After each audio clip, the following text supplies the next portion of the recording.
नमस्कार। कार्यक्रम में आप सबका बहुत बहुत स्वागत है। मेरा नाम है रंगभाष्यम और आज इस कार्यक्रम में हमारे साथ शामिल हो रहे हैं माननीय केंद्रीय सूचना एवं प्रसारण मंत्री श्री प्रकाश जावड़ेकर जी, और उनका इंटरैक्शन होगा देश के कम्युनिटी रेडियोज के साथ। और समय के अभाव के कारण हमने इन कम्युनिटी रेडियोज से उनके सवाल, उनके मुद्दे हमने ले लिए हैं और वो मंत्री जी के समक्ष रखेंगे और जानने की कोशिश करेंगे कि सरकार का क्या विचार है उन मुद्दों पर। इससे पहले कि मैं मंत्री जी को आमंत्रित करूं कार्यक्रम में, मैं बता दूं कि हमारे पास बहुत से सवाल आए हैं और बहुत से कम्युनिटी रेडियोज हैं देश भर में। मैं कुछ के नाम ले लेता हूं। कडल ओसई Rameswaram Tamil Nadu, Kisan Vani Vidisha Madhya Pradesh, Mattoli community radio Wayanad Kerala, radio Alwar की आवाज राजस्थान, रेडियो दस्तक उज्जैन मध्य प्रदेश और रेडियो जागृति झारखंड से हमारे पास सवाल आए हैं। और इनके अलावा और बहुत से कम्युनिटी रेडियोज हैं जहां से हमारे पास सवाल आए हैं, उनको मैं एक एक करके लूंगा। मगर सबसे पहले जावड़ेकर साहब, आपका कार्यक्रम में बहुत बहुत स्वागत है।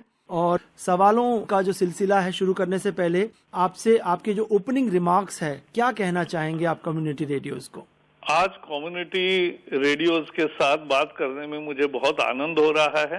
हमने दिल्ली में जो सम्मेलन किया था, उस दिल्ली के सम्मेलन में सारे 269 रेडियो स्टेशंस के लोग आए थे। उनके साथ मेरा प्रत्यक्ष संवाद हुआ है। लेकिन महत्वपूर्ण बात है कि आज कोविड के दिनों में इस तरह से हम टेलीफोन से बात कर रहे हैं, ये बहुत महत्वपूर्ण है और ये संवाद एक महत्वपूर्ण माना जाएगा।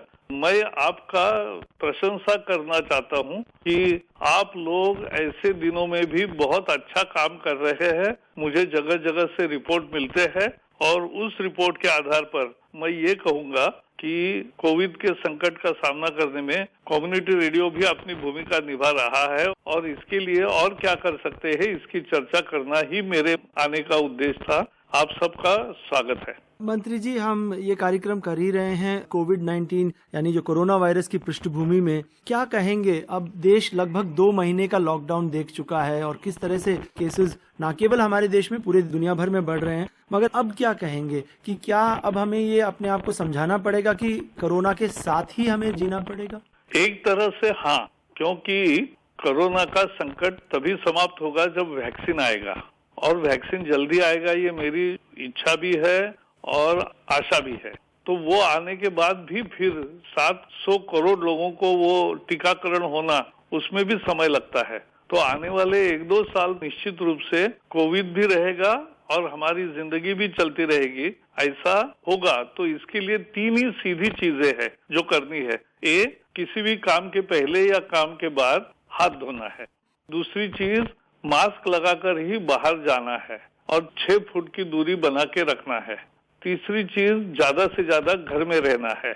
यह अगर हम करेंगे तो यही कोरोना को मात देने का सही उपाय है और वो आदत बदलने की बात है। आदत बदलेंगे, अच्छी तरह से बदलेंगे।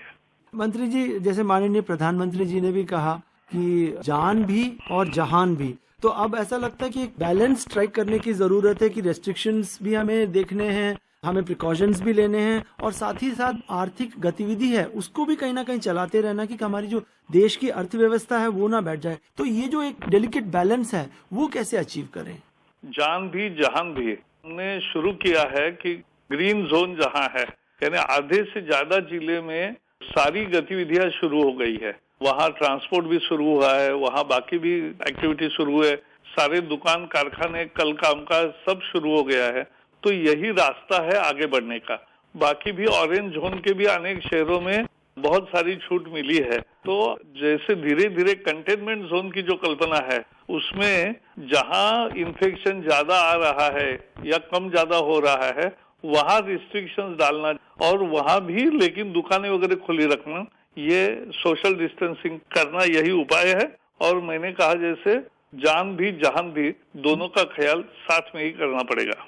जावड़ेकर जी, आजकल कोरोना महामारी का समय है और ये जितने भी कम्युनिटी रेडियोज हैं इनके पास संसाधन बहुत कम होते हैं। तो कईयों ने ये पूछा है कि क्या आप कुछ इस दिशा में सोच रहे हैं कि उनको कुछ वित्तीय सहायता दी जाए किसी तरह के पैकेज के तौर पे, या पर आवर ऑफ ब्रॉडकास्ट के क्राइटेरिया पे कोई वित्तीय सहायता मिल सकती है कम्युनिटी रेडियोज को?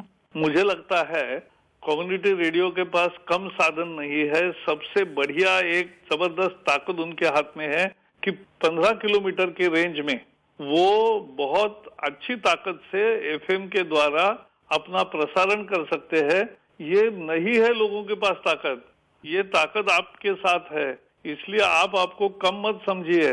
आपके पास ऐसा अस्त्र है, शस्त्र है, अच्छा इतना उपयोग है कि लोगों के मन को छूने का, लोगों की आदतें बदलने का, परिवर्तन करने का, लोगों का जानकारी देने का एक जबरदस्त ताकत एक व्यक्ति बोलता है और लाखों लोगों तक पहुंचता है। ये बहुत बड़ी ताकत होती है, वो आपके हाथ में है।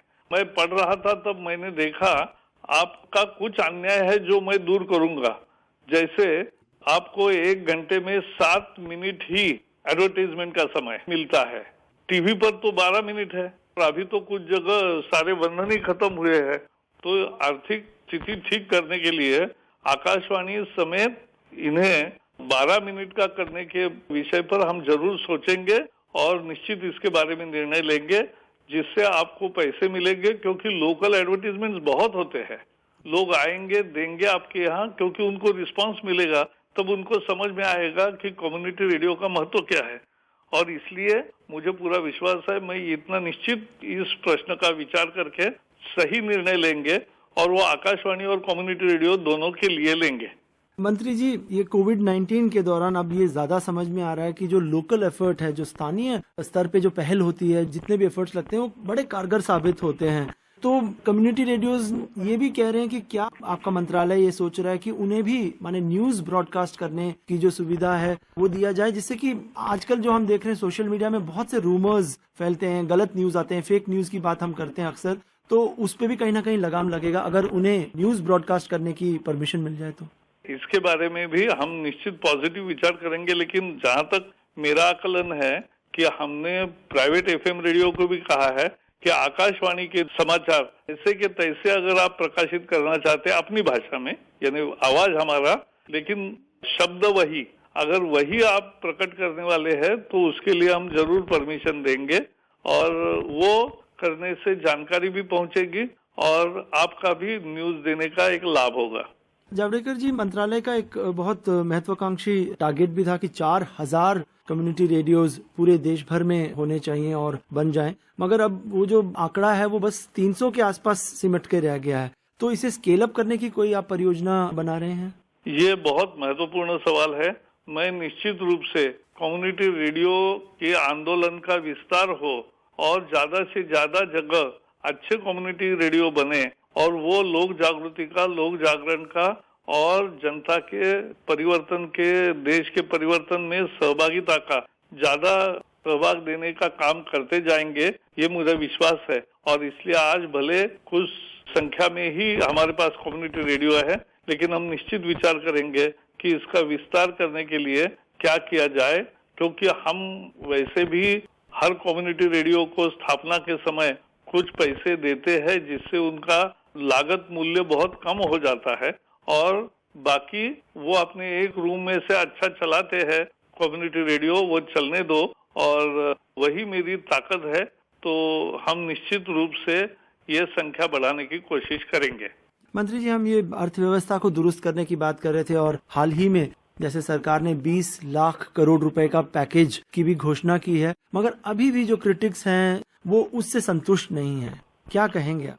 जनता संतुष्ट है, ये उसका पहला उत्तर है। पैकेज क्या है? पैकेज जो गरीब उसको अनाज मिले, उसको दाल मिले, उसको पैसे मिले, ये सब देखा गया है। आज 60 करोड़ लोगों को 25 किलो अनाज और 5 किलो दाल ये फ्री में मिल रहा है। ये आसान चीज नहीं है। 10 करोड़ किसानों को 2-2 हजार रुपए मिले हैं। 20 करोड़ महिलाओं को जिनके जनधन के खाते हैं उनको 1500 रुपए मिल रहे हैं। जो उज्ज्वला गैस के 8 करोड़ महिलाएं हैं उनको 3-3 गैस सिलेंडर फ्री मिल रहे हैं और उसके साथ साथ जो सीनियर सिटीजन्स उनको 1-1 हजार रुपए मिल रहा है। तो ये मिलके करोड़ों लोगों को बहुत कुछ मिल रहा है और अभी जो राशन कार्ड जिनके पास नहीं है उनको भी अनाज देने की व्यवस्था की है। मंत्री जी, बस चलते चलते एक और सवाल मैं पूछना चाहूंगा। चंद महीनों पहले तक और पिछले कई सालों से हम तो ये कहते थे कि पूरा विश्व जो है एक गांव की तरह हो गया है। और खासतौर पे पिछले 1-2 दशकों में जो ग्लोबल विलेज की बात करते हैं कि एक दूसरे से टोटली इंटरकनेक्टेड हैं, जुड़े हुए हैं आर्थिक रूप से और ट्रेड के रूप से। अब कोविड-19 के चलते ज्यादातर देशों ने अब बिल्कुल अपने दरवाजे बंद कर लिए हैं। तो क्या आप समझें कि आने वाला टाइम प्रोटेक्शनिस्ट रहेगा कि हर देश अपने में सिमट कर रह जाएगा? मुझे लगता है भारत जैसा विशाल देश प्रोटेक्शनिस्ट नहीं बनेगा, लेकिन आत्मनिर्भर बनेगा। यानी जो चीजें यहाँ बन सकती है उसका इंपोर्ट नहीं होगा, लेकिन जो चीजें हम एक्सपोर्ट कर सकते हैं उसका ज्यादा एक्सपोर्ट होगा। यही अपनी पॉलिसी है, यही आत्मनिर्भरता का नया विषय है। और मुझे लगता है कम्युनिटी रेडियो के मंच को फिर से मैं स्वागत करूंगा, उनको धन्यवाद दूंगा कि उन्होंने एक अच्छा मौका ढूंढ के मुझसे चर्चा भी की है। कोविड के समय का ये अच्छा उपयोग है और आप इसी में काम करते रहोगे, ये मेरी पूरी विश्वास है। आप उसी विश्वास के सहायता से आप चलेंगे, ये मुझे पूरी उम्मीद है। बहुत बहुत बधाई सबको। जावड़ेकर साहब, आप कार्यक्रम में शामिल हुए इसके लिए बहुत बहुत धन्यवाद।